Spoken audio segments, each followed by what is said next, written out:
Good morning, कैसे हैं आप लोग। Sexual reproduction in flowering plant में माइक्रो स्पोरेंजियम की बात कर रहे थे और हमने आपको बताया था चैप्टर है आपका सेक्सुअल रिप्रोडक्शन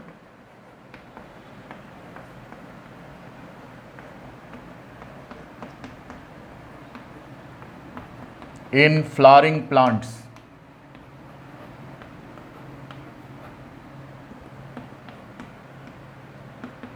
और इसमें हम मेल रिप्रोडक्टिव ऑर्गेन की बात कर रहे थे। मेल रिप्रोडक्टिव ऑर्गेन की बात कर रहे थे और इसको हमने नाम दिया था स्टैमेन। हमने आपको बताया था कि इसमें दो कंपोनेंट होते हैं इसके स्ट्रक्चर में, एक को बोलते हैं फिलामेंट और इस स्ट्रक्चर को हम बोलते थे एंथर। एंथर के बारे में हमने आपको बताया था ये बाइलोब्ड होता है और प्रत्येक लोब में दो चैम्बर होते हैं, तो इसलिए इस कंडीशन को टेट्राथीकस भी बोला जाता है। टेट्राथीकस ये है दिस वन।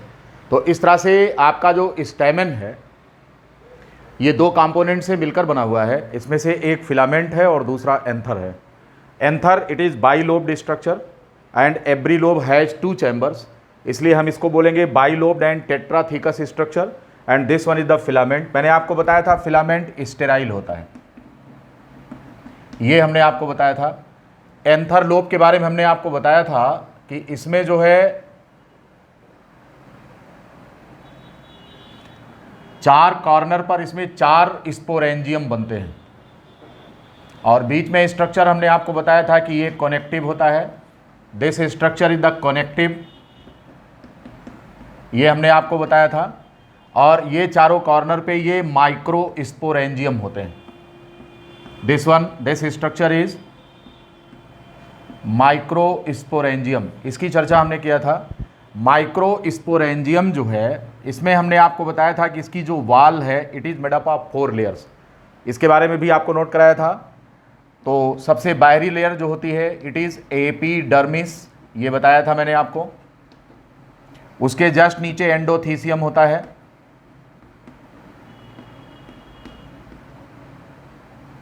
मिडिल लेयर होता है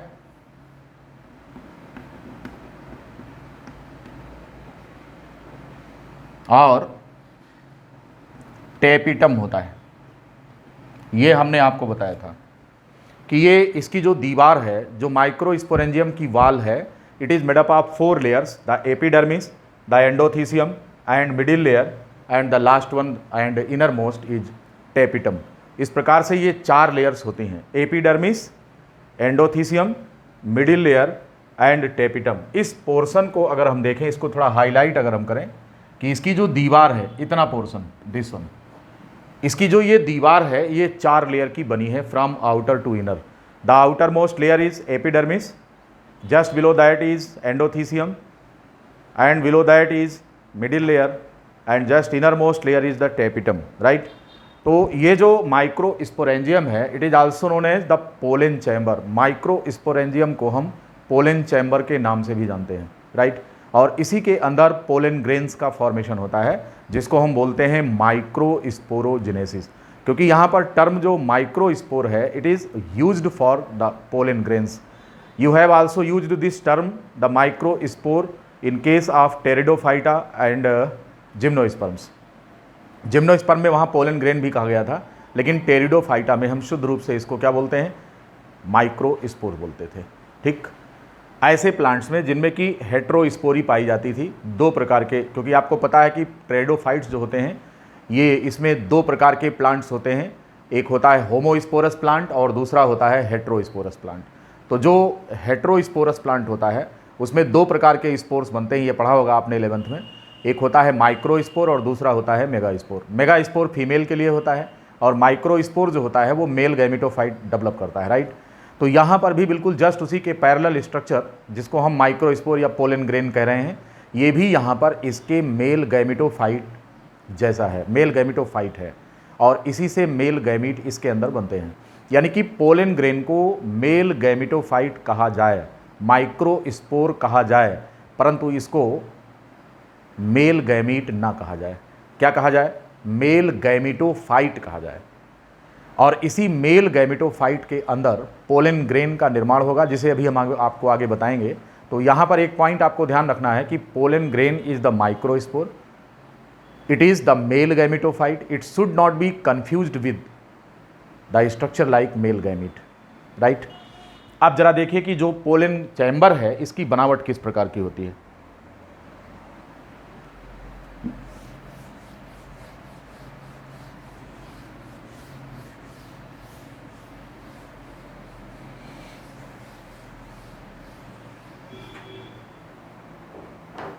If you see the pollen chamber, this one is the outer layer, right?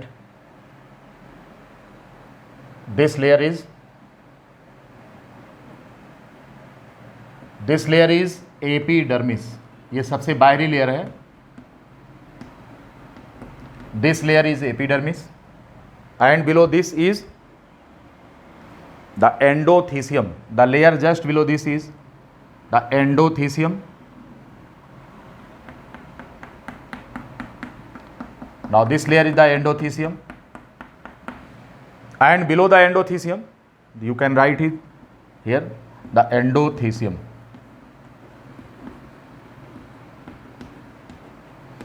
Just below this is the middle layer, और ध्यान रहे कि मिडिल लेयर जो होती है वो डबल लेयर होती है। Middle layer is not single but it is double layer.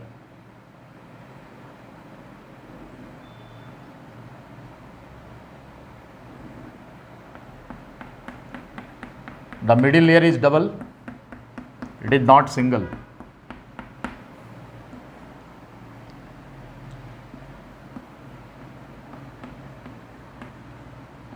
Two layers of middle layer.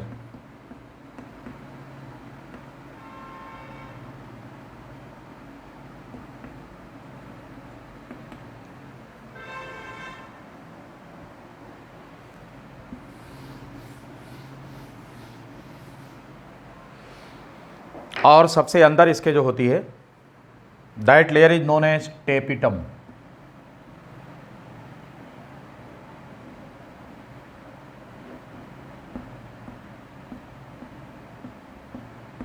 This layer is the tapetum.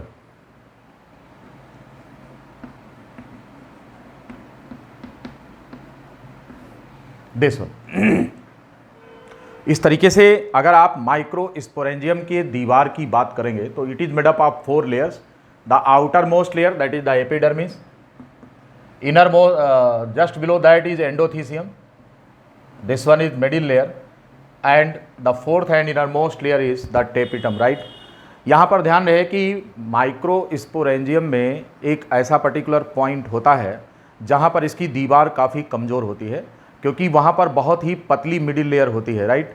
तो उस पॉइंट को हम नाम देते हैं स्टोमियम। यहाँ पर कोई एक ऐसा पॉइंट होगा जहाँ पर कि थोड़ा सा ये थिन होती है दीवार इसकी, and this point is known as stomium, क्योंकि जब कभी भी ये बर्स्ट करता है तो इसी पॉइंट से बर्स्ट करता है। यानी कि माइक्रोस्पोरेंजियम जब कभी भी स्प्लिट करता है ताकि इसका पोलन ग्रेन बाहर निकले, तो ये इसी पॉइंट से ब्रेक करता है, राइट। कहाँ से ब्रेक करता है?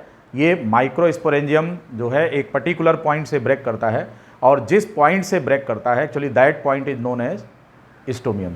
यहाँ से बर्स्ट करने के बाद ये पोलन ग्रेन बाहर निकल जाते हैं। इनके अंदर ये माइक्रोस्पोर्स या पोलन ग्रेन्स होते हैं भरे हुए, ठीक है। अब बात यहाँ पर एक सवाल बहुत इंपॉर्टेंट है जो आपसे पूछा जाएगा टेपिटम से संबंधित। माइक्रोस्पोरेंजियम में टेपिटम जो है ये आपका ध्यान आकर्षित करेगा, ठीक है, आपका अटेंशन ड्रा करेगा, क्योंकि इससे संबंधित 2 सवाल आपसे पूछे जाएंगे और बहुत इंपॉर्टेंट है। ना तो कोई सवाल एपिडर्मिस से बनेगा, ना एंडोथीसियम से बनेगा, ना एपिडर्मिस से बनेगा, ना मिडिल लेयर से बनेगा, ठीक है। तो यहाँ पर एक सवाल जो बनता है वो ये है कि the wall of microsporangium is made up of how many layers. या आपसे ये पूछा जा सकता है कि माइक्रोस्पोरेंजियम की जो दीवार है इसमें आउटर टू इनर जो लेयर्स होती हैं उनका सक्सेशन क्या होता है, कौन किस क्रम में स्थित है। कौन लेयर बाहरी है, कौन दूसरे नंबर पर अंदर है, कौन तीसरे नंबर पर अंदर है और कौन सबसे अंदर है। इस प्रकार का सवाल आपसे पूछा जाएगा। दूसरा क्वेश्चन जो बनेगा वो फिर टेपिटम से बनेगा और टेपिटम के 2 सवाल बनते हैं। टेपिटम में एक क्वेश्चन आपसे ये पूछा जाएगा कि इनका जो सेल होता है उसके अंदर पॉलीप्लॉइडी पाई जाती है, ठीक है, यानी कि सिंगल सेट रिपीट करता है क्रोमोसोम का, तो प्लॉइडी लेवल यहां पर हाई लेवल का हो जाता है, ठीक है। और ऐसा इसलिए होता है, इसका कारण भी आपसे पूछेंगे। तो जो सवाल बन सकते हैं जरा वो देखिए। पहला क्वेश्चन बनेगा how many layers in the wall of microsporangium, wall of microsporangium. ऐसे क्वेश्चन आपसे पूछे जाएंगे कि माइक्रोस्पोरेंजियम जो होता है उसकी दीवार में कितनी लेयर होंगी। दूसरा क्वेश्चन जो आपसे बन रहा है वो बनेगा टेपिटम पर, और टेपिटम में जो सवाल यहां पर बन रहे हैं, एक इनकी प्लॉइडी से संबंधित सवाल होगा। प्लॉइडी इसकी कैसी है। दूसरा क्वेश्चन आपसे बनेगा टेपिटम का रोल क्या है, टेपिटम फंक्शन। तीसरा क्वेश्चन आपसे बनेगा कि ये जो स्टोमियम है ये क्या है, स्टोमियम क्या है। और टेपिटम में अगला जो क्वेश्चन बनेगा वो ये बनेगा कि पॉलीप्लॉइडी किस आधार पर होती है, पॉलीप्लॉइडी क्यों हो रही है। ऐसे सवाल आपसे पूछे जाएंगे। तो यहां पर आपको ध्यान देना है कि जो लेयर टेपिटम है ये बहुत इंपॉर्टेंट है, इससे संबंधित क्वेश्चंस बनते हैं। तो जरा जान लीजिए, टेपिटम जो होता है that is the inner most layer and its function is to nourish the developing pollen grains. एक क्वेश्चन इंपॉर्टेंट वो नोट करेंगे, इसका आंसर क्या होगा कि जो टेपिटम होता है it is the nutritive layer. Tapetum क्या है, it is the nutritive layer.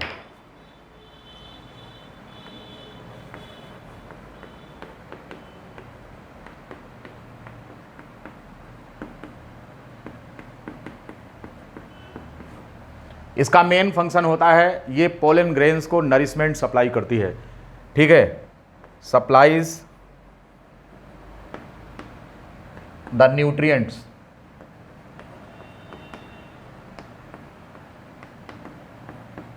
To the developing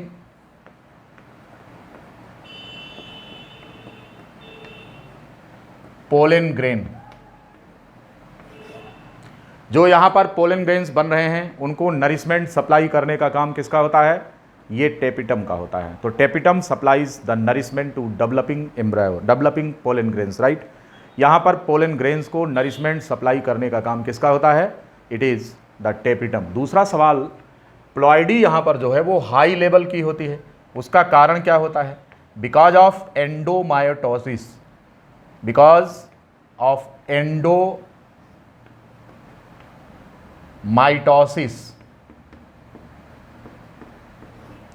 एंडोमाइटोसिस, the set of chromosome repeat.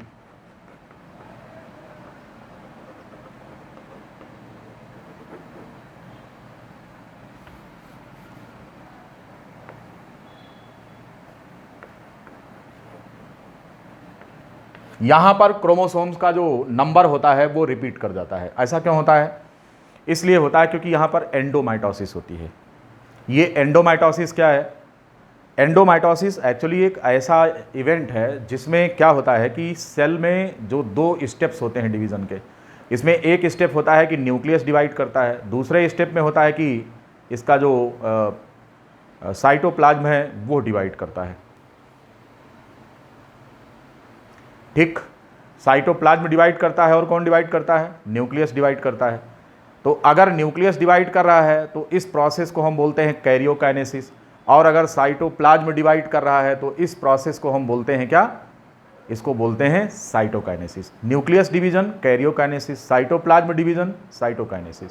एक ऐसा डिवीजन जिसमें कि न्यूक्लियर मटेरियल जस्ट डबल हो जाए, यानी कि जितने क्रोमोसोम हैं वो डिवाइड होकर डबल हो गए, ठीक, लेकिन सेल साइटोप्लाज्म डिवाइड नहीं कर रहा। ऐसी कंडीशन में एक ही सेल के अंदर एक ही न्यूक्लियस में क्रोमोसोम के सेट्स रिपीट होने लगेंगे। इस घटना को एंडोमाइटोसिस कहते हैं या इसी को हम पॉलीटेनी कहते हैं।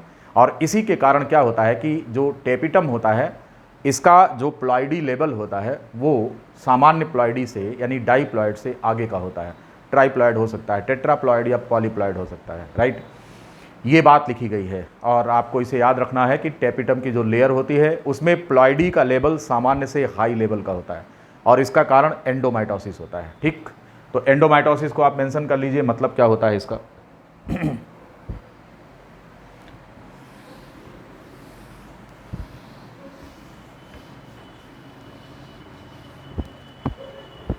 व्हाट इज एंडोमाइटोसिस, इसे आप देखेंगे कि एंडोमाइटोसिस है क्या।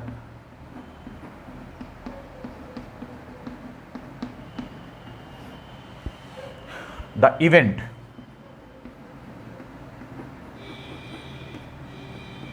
in which during mitosis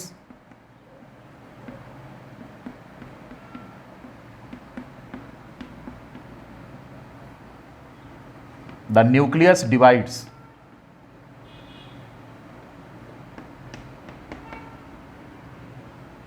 but cytoplasm fails to divide. Cytoplasm fails to divide. एक ऐसी घटना जिसमें कि न्यूक्लियस का विभाजन हो रहा है परंतु साइटोप्लाज्म डिवाइड नहीं कर रहा, यानी कि कैरियोकाइनेसिस होती है और साइटोकाइनेसिस नहीं हो पाती है, तो न्यूक्लियर मटेरियल जो होता है वो सामान्य से क्या हो जाता है, रेप्लिकेट कर जाता है, उसका 1 सेट से 2 हो जाएगा, 2 से 3 सेट हो जाएगा, तो जो प्लॉइडी का लेवल है वो बढ़ जाता है, राइट। इस घटना को एंडोमाइटोसिस को हम पॉलीटेनी के नाम से भी जानते हैं। It is also known as पॉलीटेनी।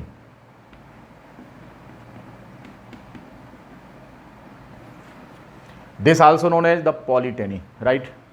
इस तरीके से आप यहां पर देख पा रहे हैं कि जो डिवीज़न है, सेल डिवीज़न, इसमें न्यूक्लियस का डिवीज़न तो हो रहा है लेकिन साइटोप्लाज्म का डिवीज़न नहीं हो रहा है। तो karyokinesis takes place but the cytokinesis fails to occur.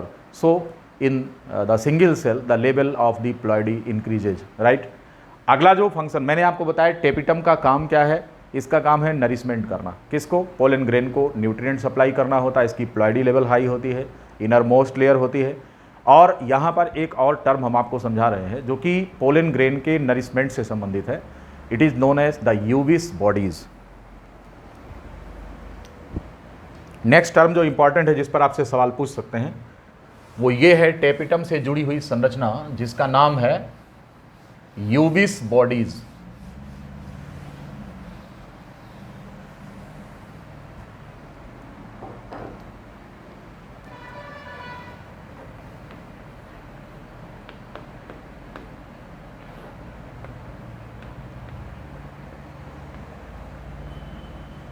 यूविस bodies ये दरअसल में टेपिटम की इनर वॉल पर एक विशेष प्रकार की थिकनिंग है। ठीक, यूविस बॉडीज क्या हैं, deposition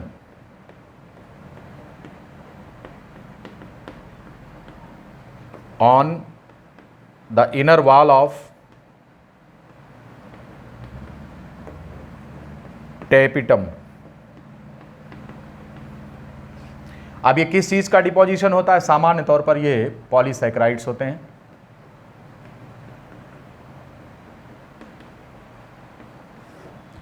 giving nutrition, gift nutrition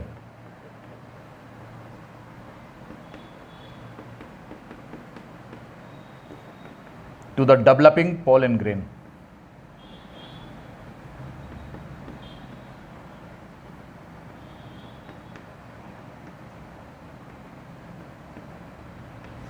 ये है दिस वन, यूविस बॉडीज। इनको हम ऑर्बिस्क्यूल्स भी कहते हैं। ऑर्बिस्क्यूल्स, ORBI, ऑर्बिस्क्यूल्स।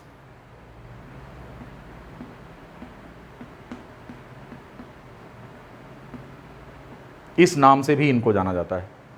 तो इस तरह से ये टेपिटम की दीवार से संबंधित थिकनिंग होती है, कार्बोहाइड्रेट का होता है मटेरियल, जिसको हम ऑर्बिस्क्यूल या फिर यूविस बॉडी कहते हैं। और इनका काम होता है कि पोलन ग्रेन्स को न्यूट्रिएंट्स देना, राइट। लिख लीजिए।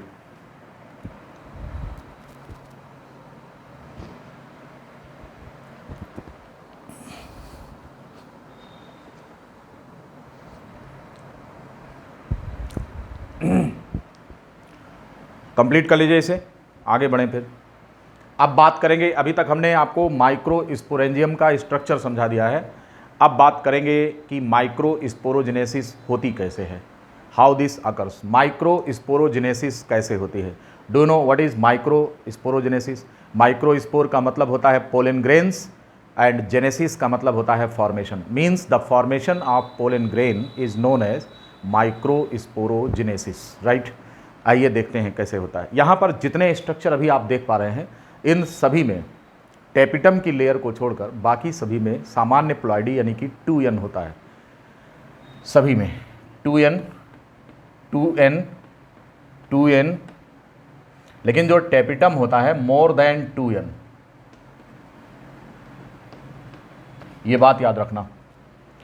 अब माइक्रोस्पोरेंजियम के अंदर यहाँ पर कुछ खास प्रकार की सेल्स का ग्रुप होता है और इन सेल्स को हम नाम देते हैं क्या? माइक्रोस्पोर मदर सेल्स कहते हैं। The group of cells known as microspore mother cells. वो कहाँ पर पाई जाती हैं? इसी के अंदर होती हैं। माइक्रोस्पोर मदर सेल्स होती हैं, जिन्हें हम मियोसाइट्स भी कहते हैं। स्टोमियम के बारे में नोट नहीं किया आपने? स्टोमियम नोट कर लीजिए, क्या होता है? The point of the wall of microsporangium, the point of the wall which is thin known as stomium. दीवार जहाँ पर पतली कमज़ोर होती है उस पॉइंट को हम स्टोमियम कहते हैं, क्योंकि यह जब ब्रेक करती है, स्प्लिट करती है, तो यहीं से पोलन ग्रेन्स बाहर रिलीज होते हैं, राइट। तो ये है कि जब कभी ये ब्रेक करती है तो पोलन ग्रेन के यहाँ से रिलीज होने का रास्ता बन जाता है, ठीक है। अब अगर हम देखें in the microsporangium, there is the mass of microsporangium, there is the mass of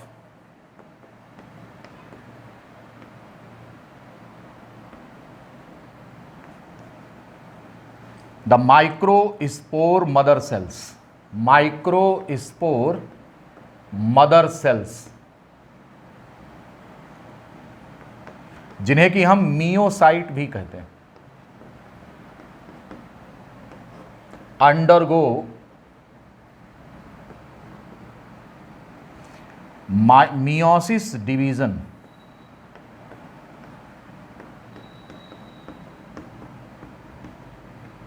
to produce the microspores,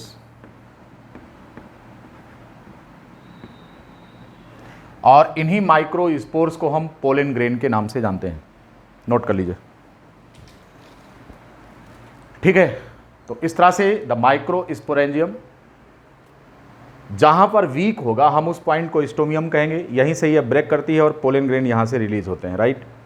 अब कह रहे हैं कि माइक्रोस्पोरेंजियम के अंदर बहुत ढेर सारी संख्या में कोशिकाएं होती हैं, सेल्स होती हैं, जो कि माइक्रोस्पोर मदर सेल्स कहलाती हैं, और इन्हीं में मियोसिस डिवीज़न के कारण माइक्रोस्पोर्स यानी कि पोलन ग्रेन का फॉर्मेशन होता है।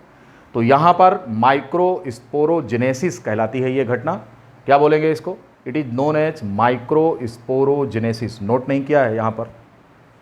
It is known as, microspore को हम पोलन ग्रेन कहते हैं,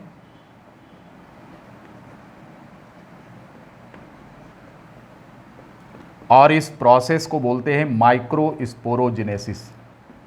the process is microsporogenesis.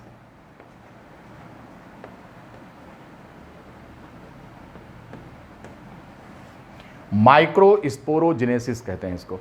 Pollen grain के बनने की कहानी को माइक्रोस्पोरोजेनेसिस कहते हैं हम, राइट। इस तरह से देख रहे हैं कि wall of microsporangium splits at a particular point that is known as stomium.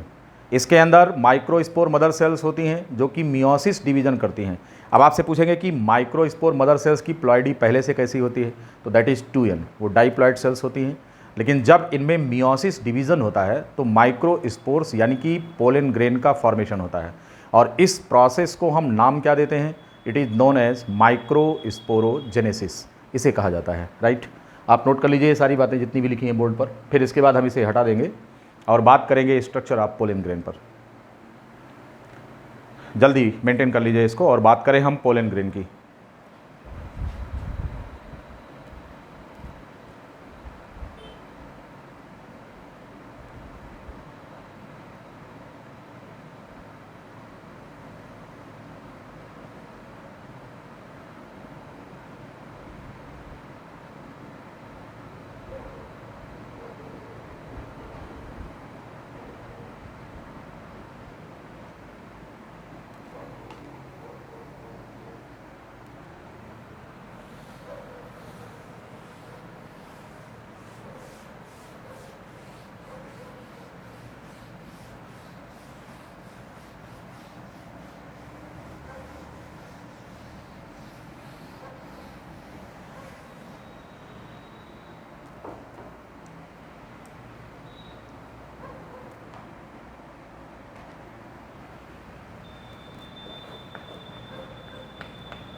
Pollen grains also known as microspores, और इनके बनने की विधि को हम नाम क्या देते हैं, this is known as microsporogenesis. यहाँ पर आप देख रहे हैं कि ये जो पोलन ग्रेन्स हैं ये यहाँ पर बनते हैं किससे, माइक्रोस्पोर मदर सेल से बनते हैं। और जो एक सेल यहाँ पर माइक्रोस्पोर मदर सेल है, microspore mother cell, microspore mother cell में मियोसिस डिवीजन हो रहा है, इससे बनते हैं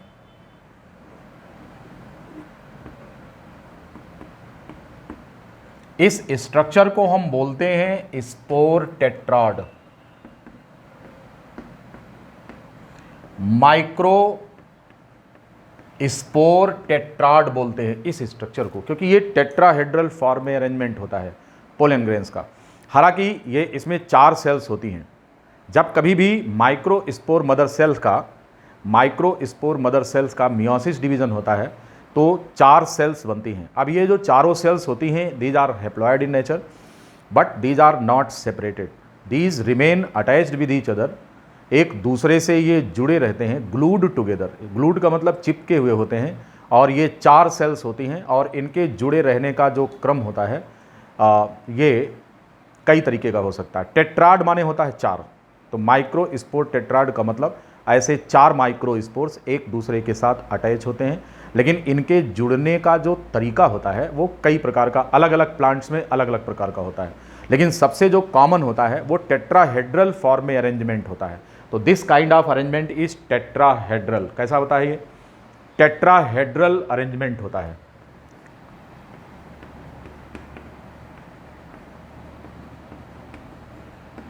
टेट्राहेड्रल अरेंजमेंट ऑफ माइक्रोस्पोर टेट्राड्स। इसमें 3 सेल देख रही हैं और एक सेल बोर्ड के अंदर है। इस तरह के अरेंजमेंट को आप केमिस्ट्री में टेट्राहेड्रल स्ट्रक्चर मेथेन का पढ़े होंगे आप। कार्बन सेंटर पे होता है और 4 कॉर्नर पे उसके हाइड्रोजन एटम्स होते हैं। बिल्कुल टेट्राहेड्रल फैशन में यहाँ पर सेल्स अरेंज होती हैं जो आपको दिखाई दे रही है।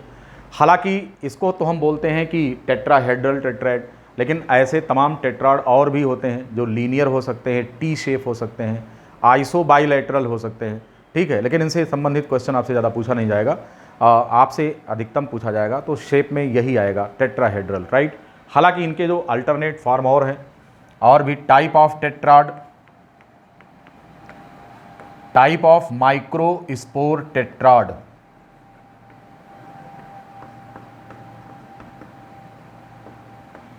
तो इसमें कई आते हैं, जैसे लीनियर है। तो यहां पर क्या होता है, कि जो सेल्स होती हैं वो बगल बगल स्थित होती हैं, ऐसे इस तरह से, ये है माइक्रोस्पोर्स। तो इसको हम लीनियर टेट्राड बोलते हैं। दूसरा टेट्राहेड्रल होता है, अभी हमने डायग्राम में ऊपर दिखाया है टेट्राहेड्रल। इसमें आपको पता है कि इस पैटर्न पर ये स्थित होती हैं सेल्स, इस पैटर्न पर ऐसे, इसको टेट्राहेड्रल कहा जाता है। आइसो बाइलेटरल होता है, डेक्यूसेट होता है, टी शेप होता है। अब जैसे टी शेप है, इसको आप देख लीजिए, ये सेल्स होती हैं ऐसा, इस तरीके का होता है, इसको हम बोलते हैं टी शेप स्ट्रक्चर। इस तरीके का अरेंजमेंट होता है। ऐसे आइसो बाइलेटरल होता है,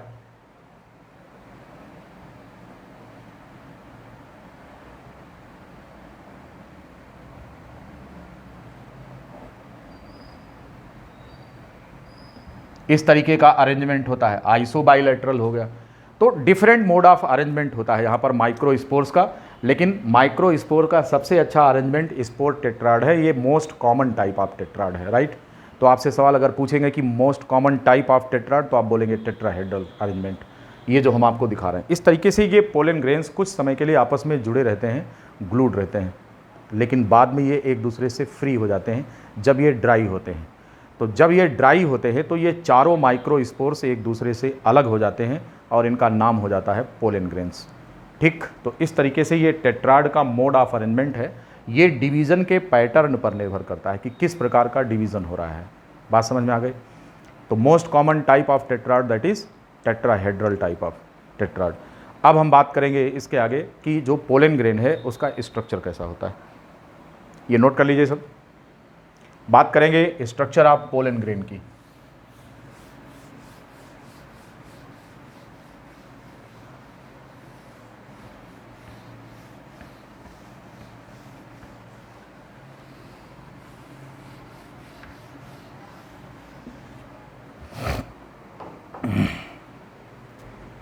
एक पोलन ग्रेन की अगर हम बात करें तो बाहर की तरफ इसमें इसकी जो वाल होती है, इसकी जो वाल होती है वो डबल लेयर की होती है, डबल लेयर थिक वाल होती है। तो this one is known as exine, और इसकी जो इनर लेयर होती है ना, दिस वन,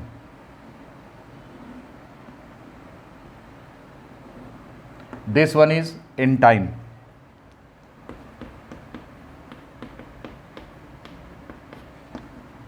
और यहां पर ये जर्म पोर होता है ऑक्सीजन एक्सचेंज के लिए। This structure before you is pollen grain.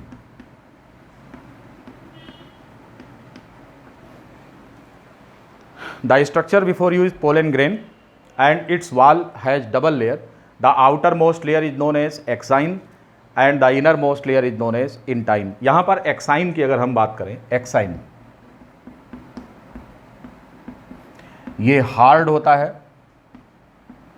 Water resistant होता है,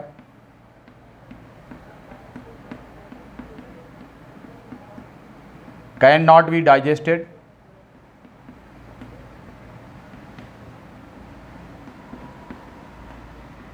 बाई एंजाइम्स।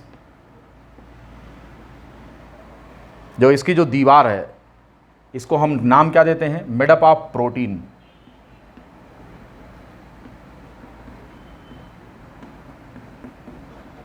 और इस प्रोटीन का नाम है स्पोरोपोलेनिन।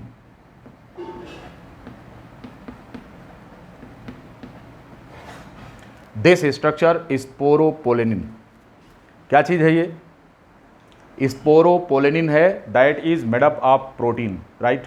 क्या कहते हैं इसको, स्पोरोपोलेनिन नाम की ये प्रोटीन होती है जो कि काफ़ी हार्ड होती है, रेजिस्टेंट होती है, पानी का असर नहीं है, इवन कि स्ट्रॉन्ग एल्कली या फिर एसिड का भी इस पर असर नहीं है, resistant against acid and alkali also. It is resistant against alkali and acids also.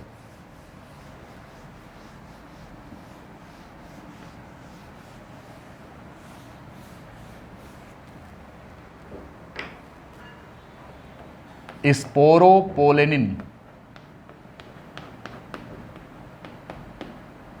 is resistant against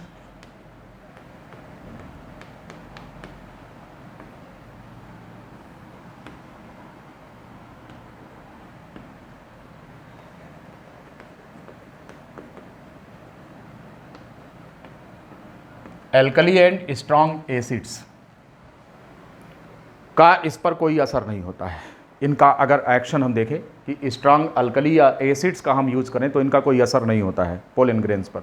और एक इम्पॉर्टेंट बात यह है कि ये जो स्पोरोपोलिनिन होता है, because of hardness of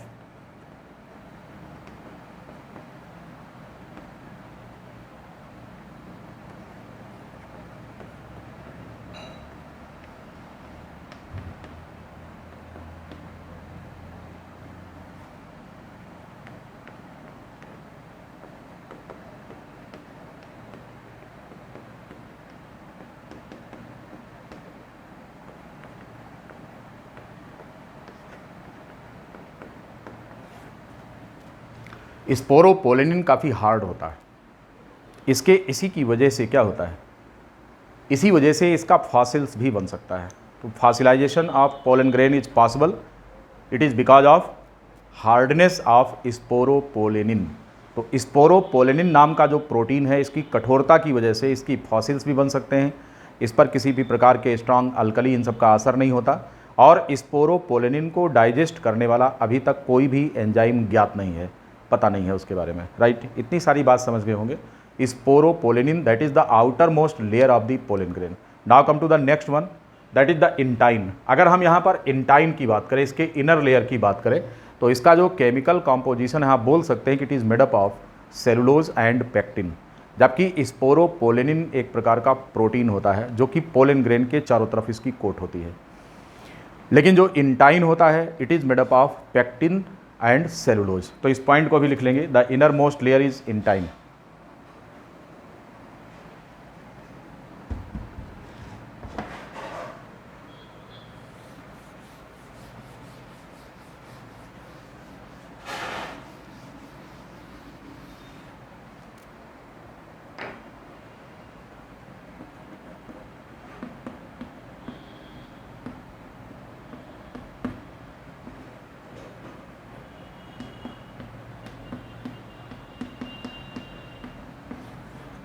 The innermost layer is intine, made up of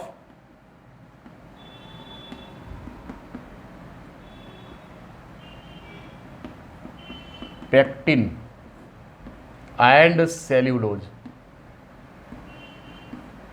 pectin और सेलुलोज के बने हुए होते हैं ये, ठीक है। पतली लेयर होती है इंटाइन। और क्या होता है कि इंटाइन जो होता है absorbs water, swell up and come out as the evaginating tube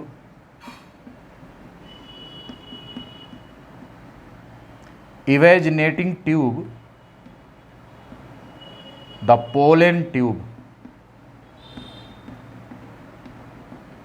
हम इसी को बोलते हैं पोलन ट्यूब, जिसके अंदर पोलन का जो कंटेंट होता है वो निकल कर बाहर आता है, राइट। तो इस तरीके से, और ये काम कब होता है, आफ्टर पोलिनेशन, जब ये वाटर एब्जॉर्ब करता है, पानी एब्जॉर्ब करके स्वेल अप कर जाएगा और इसका इंटाइन इमर्ज आउट करता है, किस रूप में, in the form of A pollen tube, right. तो अगर आपसे सवाल पूछा जाए कि पोलन के जर्मिनेशन के दौरान पोलन ट्यूब का निर्माण कौन करता है, तो आपको बताना है इंटाइन करता है, क्योंकि एक्साइन बाद में रप्चर कर जाता है। क्यों? क्योंकि जब पानी एब्जॉर्ब होता है, पानी एब्जॉर्ब होने के बाद ये जो इंटाइन है, चूँकि सेल के अंदर टर्गर प्रेशर बढ़ता है पोलन ग्रेन के अंदर, तो जो इंटाइन होता है ये प्रेशर डालता है किस पर, एक्साइन पर। एक्साइन रप्चर कर जाता है और इंटाइन पोलन ग्रेन के फॉर्म में, पोलन ट्यूब के फॉर्म में ये बाहर आता है, ठीक। तो इस तरीके से आप यहाँ पर देख पा रहे हैं कि ये जो पोलन ग्रेन्स होते हैं, इनकी बाहरी लेयर स्पोरोपोलिनिन की है जिसको एक्साइन कहते हैं, और इनर लेयर इंटाइन होता है जो पेक्टिन और सेलुलोज का बना हुआ होता है। एक्साइन बहुत ही हार्ड स्ट्रक्चर है, it is resistant against the action of acids and alkali and no enzyme is known to digest sporopollenin, you know. ये पूरा कंप्लीट स्ट्रक्चर है पोलन ग्रेन का। अब इसके अंदर की बात अगर हम करें तो जो पोलन न्यूक्लियस होता है इसमें डिवीज़न स्टार्ट होता है। पोलन जो है इसका डिवीज़न होता है। ध्यान रहे कि पोलन को हम मेल गैमेटोफाइट कह रहे हैं। क्या कह रहे हैं? अभी अगर कहीं लिखा नहीं है तो इस पॉइंट को भी लिख लीजिए कि पोलन जो होता है ये मेल गैमेटोफाइट होता है, it is not the male gamete. ठीक, don't confuse this as the gamete. Pollen is the male gametophyte, it is not the gamete. ये पोलन क्या होता है? Is the male gametophyte.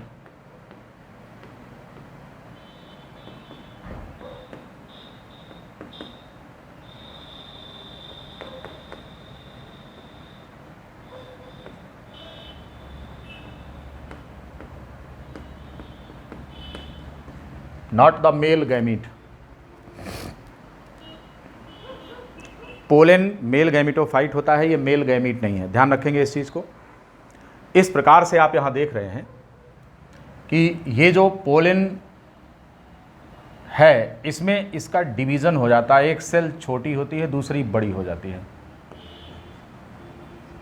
This one, यहाँ पर division होता है और इस लार्जर सेल को वेजिटेटिव सेल बोलते हैं। वेजिटेटिव सेल बोलते हैं and this one is the generative cell. और दोनों हैप्लॉइड होते हैं, याद रखना इसको।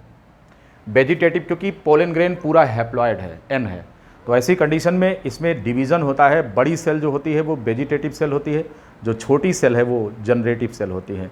ध्यान रहे कि जो वेजिटेटिव सेल है it is full of reserve food material. Vegetative cell is full of reserve material. It is full of कौन? Vegetative cell full of reserve food material.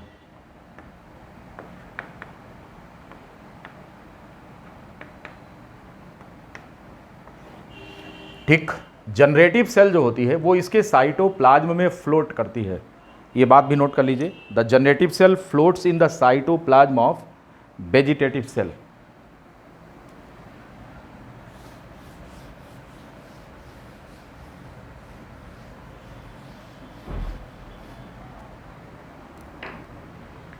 The generative cell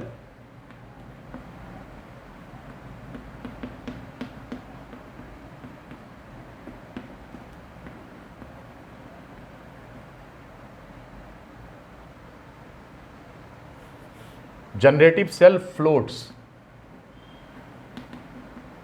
in the cytoplasm of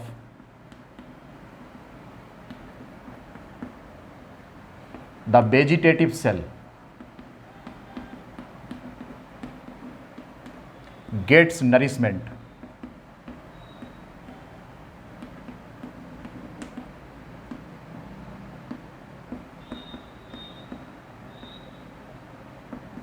यहीं से nourishment प्राप्त करती है। कौन? Generative cell, जो कि vegetative cell के साइटोप्लाज्म में फ्लोट करती है और यहीं से नरिशमेंट प्राप्त कर रही होती है। ठीक है, ये बात आपको नोट कर लेना है। और जो बात ये है कि पॉलिनेशन के समय 60% प्लांट्स में पॉलिनेशन के समय यही दोनों सेल्स पोलन ग्रेन में पाई जाती हैं। In 60% plants, the pollination takes place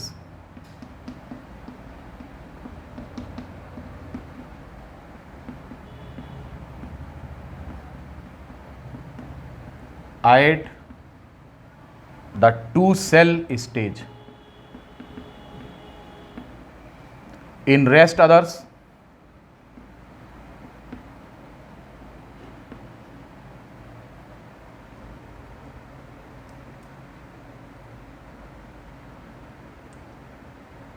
the generative cell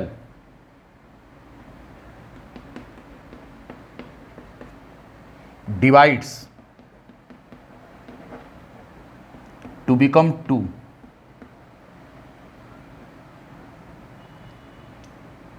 before pollination.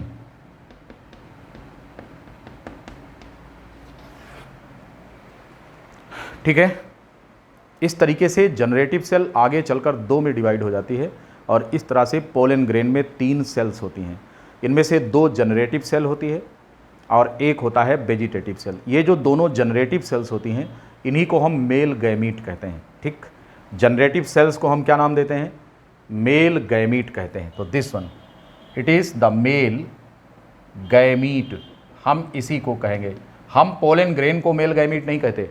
Pollen grain के अंदर मेल गैमीट का फॉर्मेशन होता है और ये जो मेल गैमीट है दरअसल में यही जनरेटिव सेल्स होती हैं जो कि पॉलिनेशन के पहले या पॉलिनेशन होने के बाद दोबारा डिवाइड होकर के 2 जनरेटिव सेल में कन्वर्ट हो जाती हैं। इस प्रकार सभी एंजियोस्पर्म में पोलन ग्रेन 3 सेल स्टेज का हो जाता है, जिनमें से एक वेजिटेटिव सेल होती है जिसका कोई रिप्रोडक्टिव रोल नहीं है। It is exhausted and used in providing nourishment to developing other cells, right. और ये जो जनरेटिव सेल्स होती हैं these are 2 in number and these are used in fertilization, right.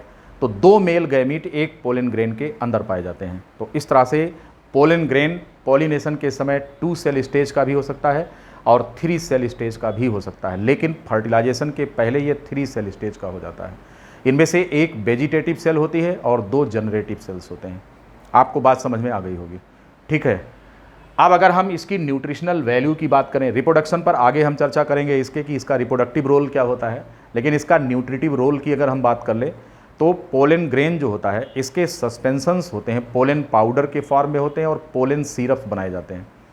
Pollen syrup या फिर पोलन पाउडर्स जो कि फॉरेन में बच्चों को नरिशमेंट प्रोवाइड करने का आइटम होता है, ठीक है। अपने हिंदुस्तान में तो नहीं, हिंदुस्तान में तो हम मक्का खाकर बड़े होते हैं, देसी घी खाकर बड़े होते हैं, लेकिन वहाँ पर जो पोलन ग्रेन्स जो होते हैं इनके नरिशमेंट्स अमेरिका में और अन्य फॉरेन कंट्रीज़ में बच्चों को नरिशमेंट के रूप में दिया जाता है। इसलिए क्योंकि ये पोलन ग्रेन का सस्पेंशन काफ़ी न्यूट्रिशियस होता है, फुल ऑफ नरिशमेंट होता है, राइट। तो ये उनको दिया जाता है। किस रूप में होता है? ये पोलन पाउडर्स और पोलन सस्पेंशन के फॉर्म में होता है, ठीक। लंबे समय तक पोलन ग्रेन्स को प्रिजर्व रखने की जो कला होती है, हम कभी कभी ऐसा भी करते हैं कि एक्स सिटू कंजर्वेशन करते हैं।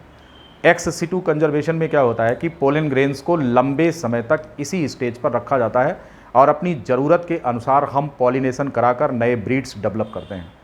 तो जब हम पोलन ग्रेन को लंबे समय तक स्टोर करें उसी की कंडीशन में, लिविंग परंतु स्टैटिक कंडीशन में, कि कोई आगे से फर्दर कोई चेंज सेल में ना हो, ना सेल का डिवीज़न हो, ना उसमें कोई इस तरह का एग्जॉस्टिव कोई चेंज चल रहा हो, ना कोई डीजनरेटिव चेंज चल रहा हो, एज इट इज़ जैसा है उसी हालत में पोलन ग्रेन को लो टेम्परेचर पर रखा जाता है and this process is known as cryopreservation. इस बात को नोट कर लेंगे आप।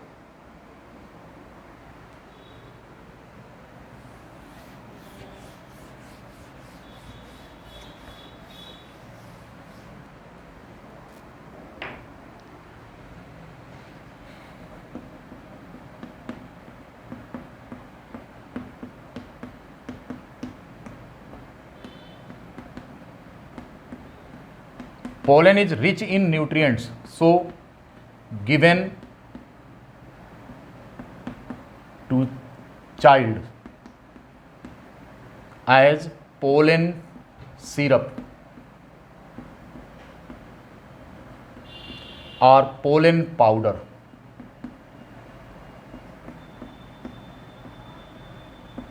इस रूप में आप दे सकते हैं इसे। Preservation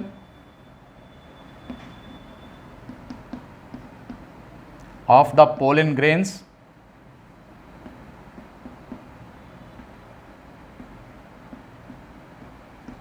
at low temperature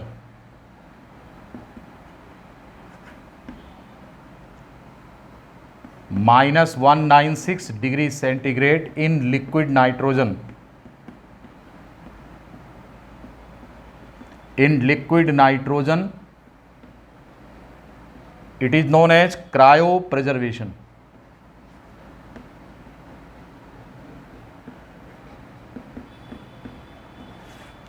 pollen grain को लो टेम्परेचर पर लिक्विड नाइट्रोजन में, लो टेम्परेचर कितना होना चाहिए, ये -196 डिग्री सेंटीग्रेड होता है। लिक्विड नाइट्रोजन में इसको रखा जाता है for further use without any degradation. किसी भी प्रकार का डिग्रेडेटिव या एडवांसमेंट यहाँ पर पोलन ग्रेन में ना हो, इसके लिए इसको लो टेम्परेचर पर रखा जाता है। इस टेक्निक को हम क्रायो प्रिजर्वेशन कहते हैं, और जो लिक्विड नाइट्रोजन हम यहाँ पर यूज़ कर रहे हैं उसका टेम्परेचर -196 डिग्री सेंटीग्रेड होता है। ये इस पर्पज़ से होता है कि पोलन ग्रेन को अपनी इच्छा के अनुसार सेलेक्टिव ब्रीडिंग कराने के लिए भविष्य में हम इसका यूज़ करेंगे। चूँकि ये कंजर्वेशन नेचुरल एटमॉस्फेयर में नहीं हो रहा है, इसलिए इसको हम एक्स सिटू कंजर्वेशन कहते हैं, राइट। तो पोलन ग्रेन के बारे में हमने आपको सारी बात बता दिया। अब पोलन ग्रेन का गैमीट जो ट्रांसफ़र, जो सेकंड स्टेप होता है, हम आपको तब बताएंगे जब आपको फीमेल गैमीट के बारे में भी आइडिया हो जाएगी। तो अब इस लेक्चर में हमारे इतना ही, मेल का हमने कंप्लीट कर लिया है, और अब हम बात करेंगे कि हमारा जो फीमेल गैमेटोफाइट होता है उसका डेवलपमेंट कैसे होता है। तो फीमेल ऑर्गेन पर हम बात करेंगे अपने अगले लेक्चर में। उम्मीद है कि आपको हमारा ये लेक्चर बहुत अच्छा लगा होगा और आपको सारी चीज़ें क्लियर हो गई होंगी। जितनी सारी बातें हमने आपको बताया, इससे अधिक सवाल हमारे ख्याल से ना पूछेंगे, लगभग बता दिया मैंने जो भी है, ठीक है। तो आज के लिए इतना ही। Take care, thank you.